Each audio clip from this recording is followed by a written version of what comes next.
En aromathérapie, bien sûr, des huiles essentielles surtout. On va parler de ce qui embaume, de ce qui nous attire. Alors, une huile essentielle, par définition, ça sent bon. C'est la première approche parce qu'une huile essentielle qui sent bon, c'est très relatif, c'est très personnel. Tout le monde n'a pas le même goût et tout le monde n'a pas la même perception au même moment. C'est ça qui est très important. Vous pouvez adorer une huile essentielle un jour et la détester le lendemain, ou en tout cas une semaine après, voire 15 jours après, peu importe. En tout cas, ça veut dire quoi? Ça veut dire que cette huile vous parle. Toutes les huiles vous parlent, toutes les plantes vous parlent, la nature vous parle. Et ça, vous le savez pas forcément dans votre cerveau, mais vous le savez dans votre corps. Et votre corps, il le sait, il enregistre cette information, il accueille cette information, et c'est ça qui est très très riche. C'est ce que je fais tous les jours en cabinet, en en exercice d'aromathérapie, pour voir à quel point la personne qui est en face de moi a besoin de telle ou telle ressource, et il s'en dégage quelque chose de très profond, de très riche et de complètement fiable. C'est 100% de résultat sur l'appétence, sur ce que la fragrance, que l'arôme, ce que l'odeur va nous demander. Le corps est attiré par des choses parce qu'il sait très bien qu'au travers de cette odeur, il va retrouver une plante qui lui apportera ce dont il a besoin. C'est fondamental, c'est extrêmement important en aromathérapie. C'est quelque chose que j'ai découvert, que j'ai construit peu à peu et que je mets en pratique. Je vais commencer par les huiles essentielles fleuries. L'huile essentielle de Fragonia, jolie petite fleur blanche avec un petit liseré rouge à l'intérieur qui pousse en Australie, c'est donc une fleur, et qui est éminemment, au niveau fragrance, au niveau arôme, éminemment subtil. C'est un bouquet aromatique d'une très grande richesse, d'une très grande subtilité. C'est vraiment un parfum qui nous emporte, qui nous supporte, qui nous entoure. C'est quelque chose, on n'est pas dans du cocooning, on n'est pas dans quelque chose comme ça, on est dans quelque chose qui est beaucoup plus doux, beaucoup plus, j'allais dire, un petit peu amoureux. Et pourquoi? Finalement, parce que c'est aussi le Fragonia, c'est une huile essentielle qui rééquilibre le yin, pardon. C'est comme disait le docteur Penwell, c'est le yin, c'est l'huile essentielle de l'archétype féminin. Et on retrouve toute sa féminité avec cette huile essentielle. Alors, est-ce qu'elle est douce? Oui, elle est très, très, très, très douce, cette huile essentielle. Oui, les fleurs blanches, type jasmin, lys, etc. Voilà, on est un petit peu dans cet univers-là, sauf que le jasmin, bon, le jasmin, on ne fait pas d'huile essentielle parce qu'on ne peut pas. On fait de l'alcoolature avec, ou on récupère de l'extrait, qui est un parfum beaucoup plus capiteux. Alors que là, on reste dans la subtilité. Et au passage, d'ailleurs, le Fragonia, au-delà de tout ce côté, donc je disais, enfin, on est vraiment là, d'un côté très féminin, très doux, où on se recentre puissamment. Elle a aussi d'énormes propriétés au niveau cutané, au niveau ORL des branches, etc. Donc c'est vraiment une huile essentielle, pour moi, majeure dans l'aromathérapie. Donc si vous ne la connaissez pas, découvrez-la. Découvrez une bonne qualité, hein. N'achetez pas un truc à pas cher, parce que là vous allez trouver juste une huile qui sent rien. Voilà, trouvez sur mon site si vous voulez, ou dans d'autres endroits, mais cherchez des huiles qui sont de bonne qualité. Deuxième huile, j'allais dire, c'est l'ylang-ylang. Alors bien évidemment, celle-là elle est très très classique, hein. Là on est dans quelque chose de beaucoup plus, j'allais dire, charnu, hein, de beaucoup plus puissant, de beaucoup plus fleuri, de beaucoup plus capiteux, qui est une très très belle huile, qui va être, elle, plus tonique, hein. Pourtant elle est hypotensive d'un côté, mais elle va être aussi tonique, voire aphrodisiaque, vous voyez. Donc c'est pas parce que avec les huiles essentielles, on change un petit peu les repères. On n'est pas dans la démarche de se dire, voilà, on excite, comme avec un médicament, comme avec une substance de synthèse, aller à booster avec de l'excitant ou des choses comme ça. Non, pas du tout. Au contraire, vous voyez, l'ylang-ylang qui est hypotensive, qui est toute douce, qui est calmante, et ben elle va être aphrodisiaque en même temps. Elle va être tonique cutanée, tonique capillaire. Vous pouvez la mettre un petit peu dans les shampoings, ça fait du bien, ça fait pousser les cheveux. Vous voyez, il y a plein de choses comme ça qui sont assez belles et qui sentent, du coup, elles sentent bon, celles-là aussi. Oui, voilà, top pour les cheveux et une odeur superbe, exactement, tout à fait. Merci pour ce soutien, parce que voilà, c'est exactement comme ça qu'on peut le résumer. Je passe rapidement, parce que j'en ai plein à dire et que je suis déjà un petit peu anxieux sur la suite. C'est la rose de Damas. Donc là, on ne peut pas ne pas en parler.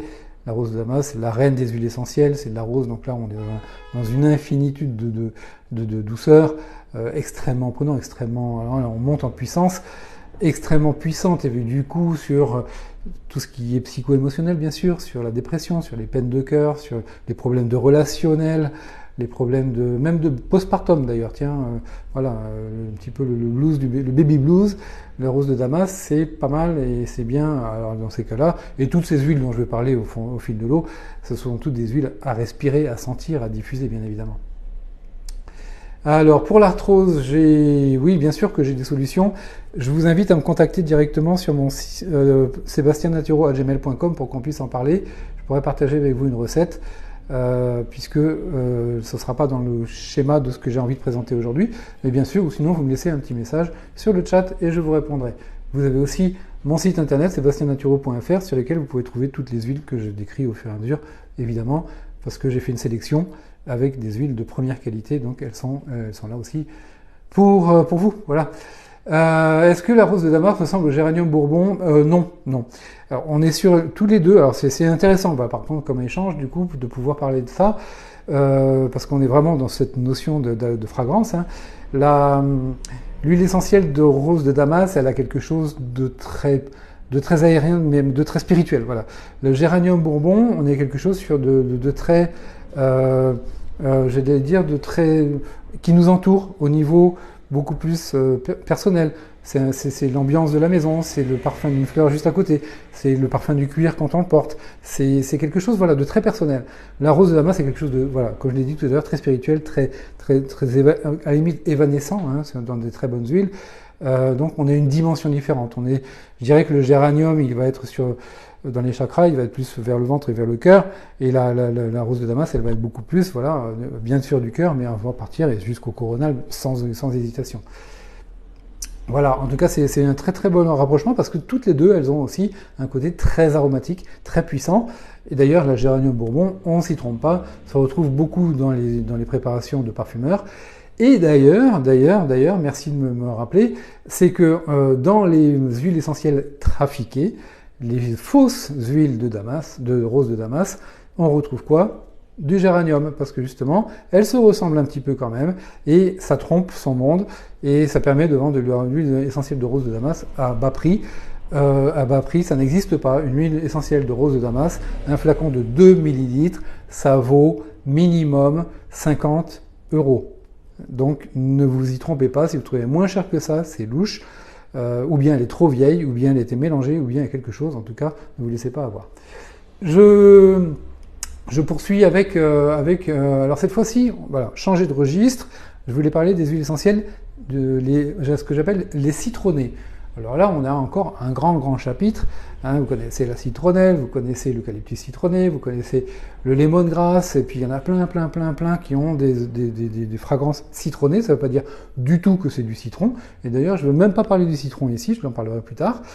Et on va parler, par exemple, de la Lycée citronnée, qui est un grand arbre qui pousse en Asie, qui n'a rien à voir avec le citron à nouveau.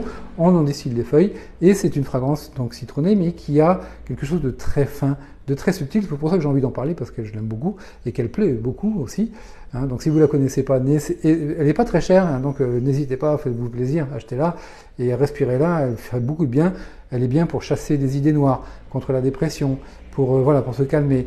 Je ne parle pas du tout des versions de côté pathologique aujourd'hui, je parle vraiment du côté plutôt psycho-émotionnel, et là, elle est vraiment là sur quelque chose de très apaisant, qui va être inducteur du sommeil, parce que justement, les idées se posent, et ça, c'est la grande richesse de cette Lycée citronnée qui fait que on se retrouve tout simplement face à soi-même, sans chichi, sans blabla, et on peut respirer tranquillement. La senteur de bois, j'en parle un peu plus tard, donc restez avec moi, ça va faire partie des sujets. La Lycée citronnée, donc je l'ai dit, hein, c'est confiance en soi, confiance dans la vie tout simplement, puisque c'est un calmant nerveux quoi finalement.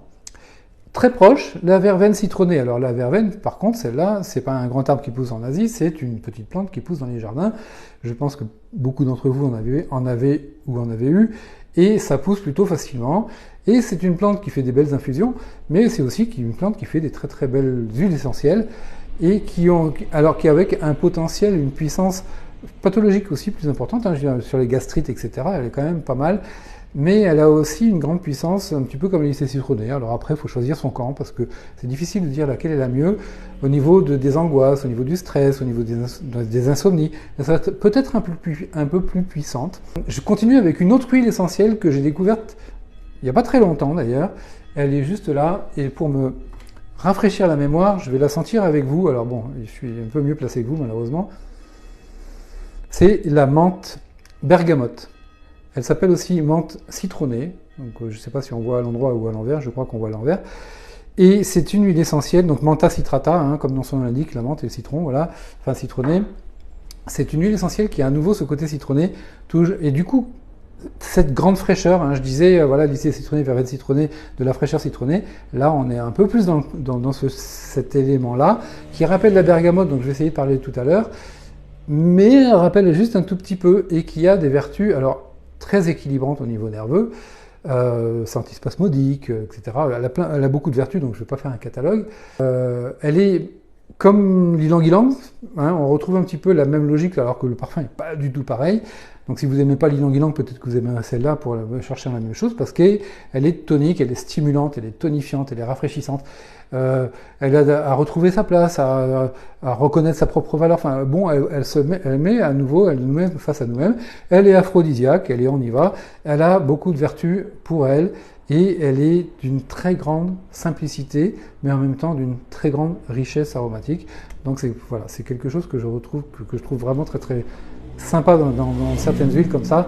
Et j'avais vraiment envie de vous la faire connaître si vous n'en avez jamais senti. Essayez-la. C'est pas non plus une huile d'un grand prix, mais c'est une huile d'une très grande valeur. La menthe bergamote ou bien menthe citronnée.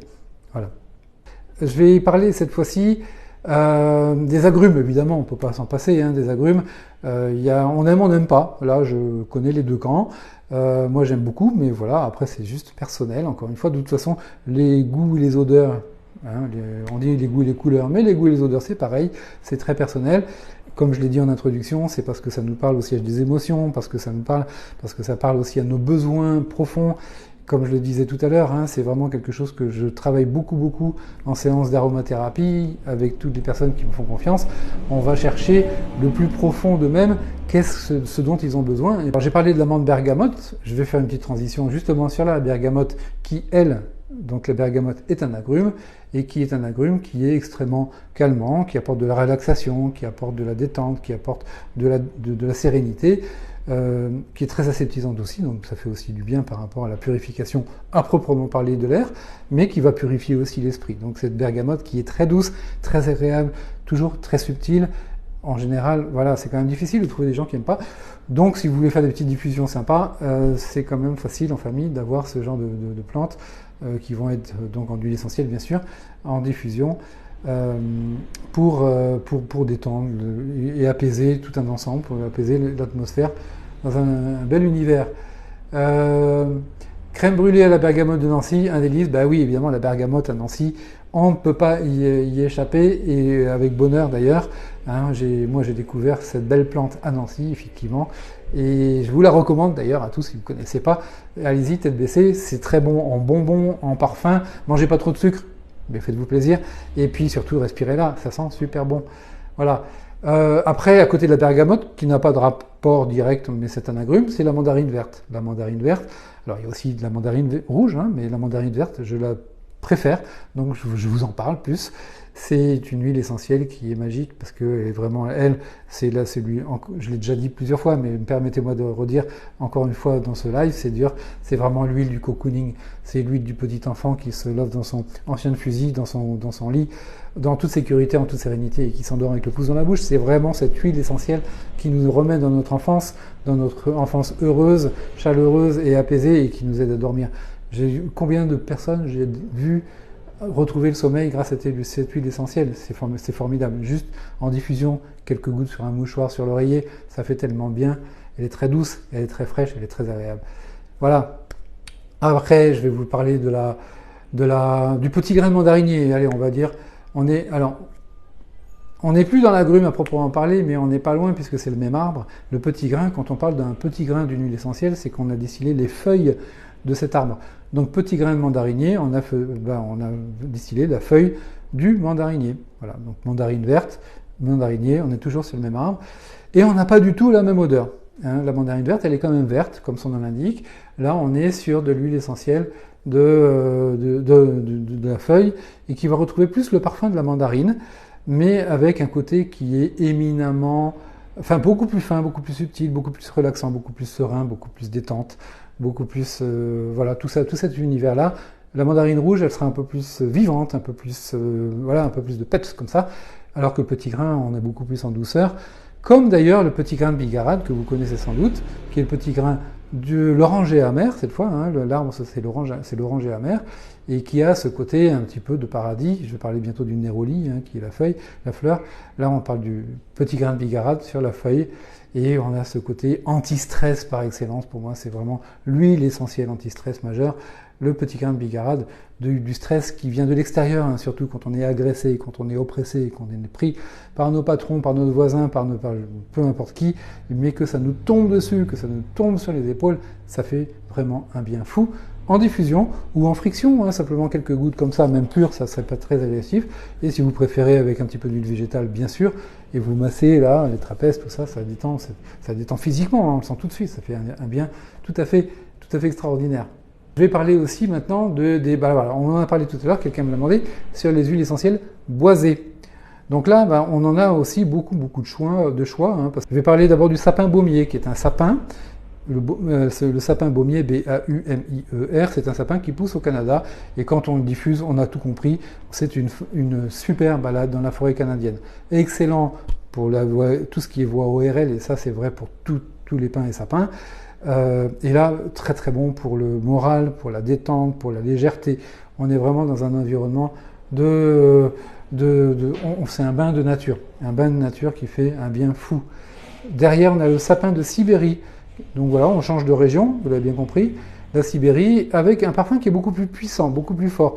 Donc le sapin baumier est beaucoup plus subtil. Donc voilà, on va déjà avoir, en fonction de ce qu'on aime, 2 réponses pour 2 sapins, qui auront des propriétés assez similaires sur le plan de l'accompagnement et de la purification, sur le plan des bronches, de l'ORL, des sinus, etc.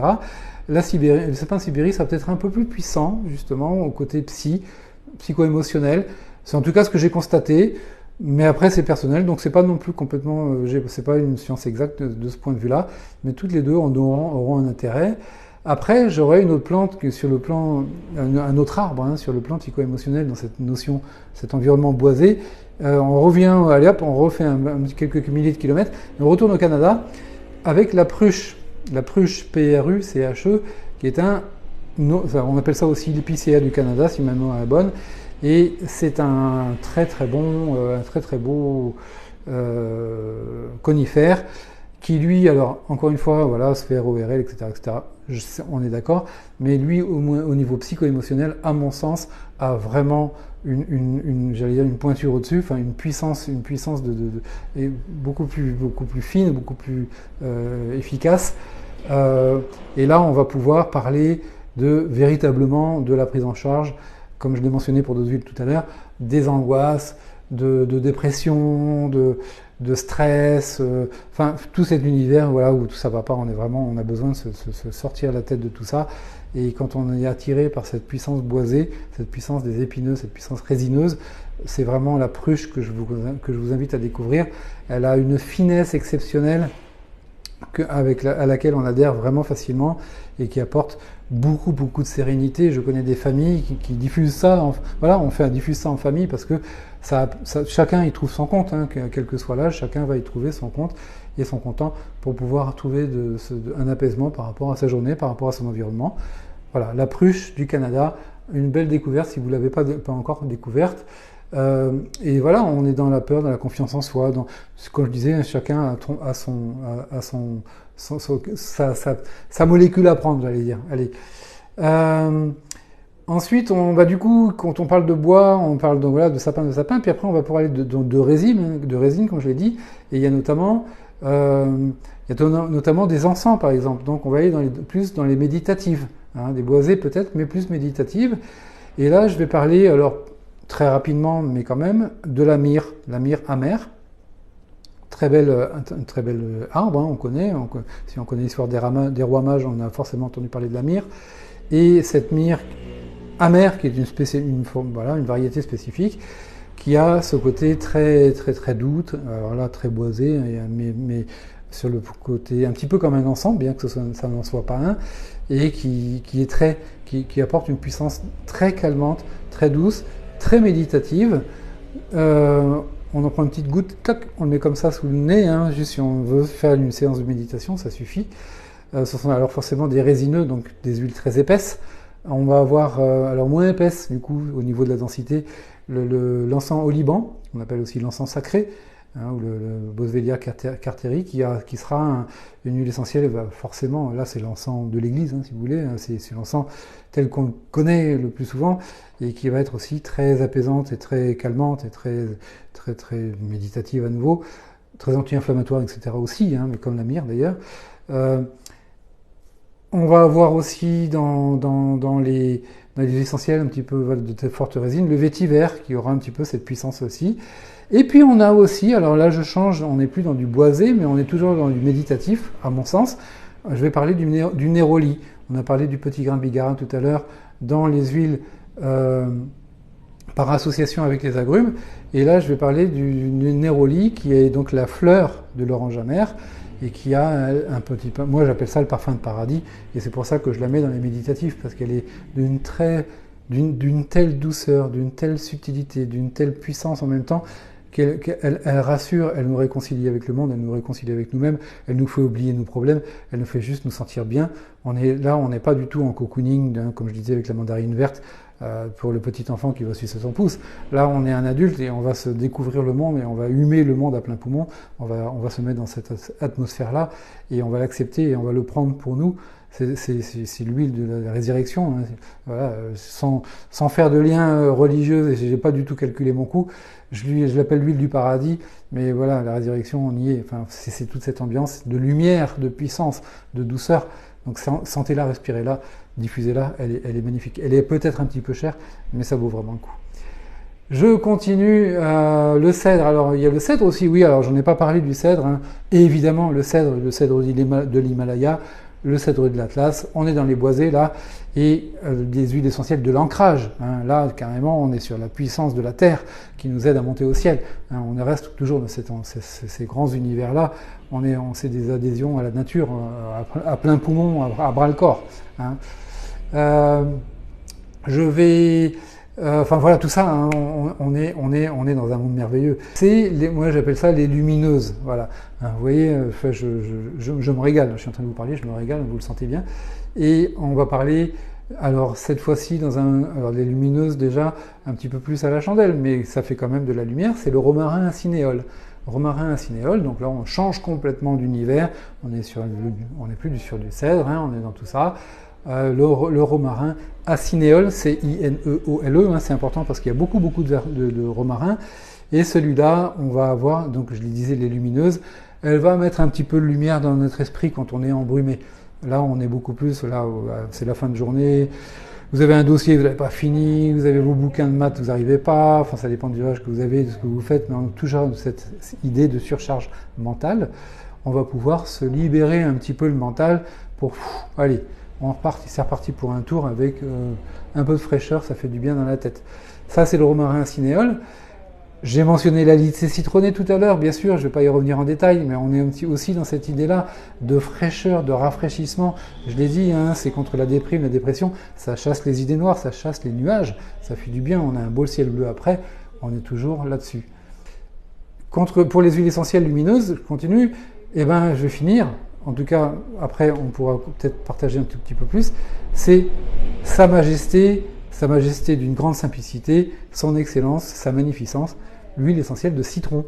Le plus simple d'entre nous, le plus simple de tous, le citron, qui est cette huile essentielle magique, merveilleuse, lumineuse, c'est un rayon de soleil, c'est le soleil qui brille au-dessus de nous, c'est le soleil qui brille dans notre cœur, qui brille dans notre âme, dans notre esprit, c'est l'huile essentielle de la bonne humeur, de la fraîcheur, de la simplicité de l'enfance.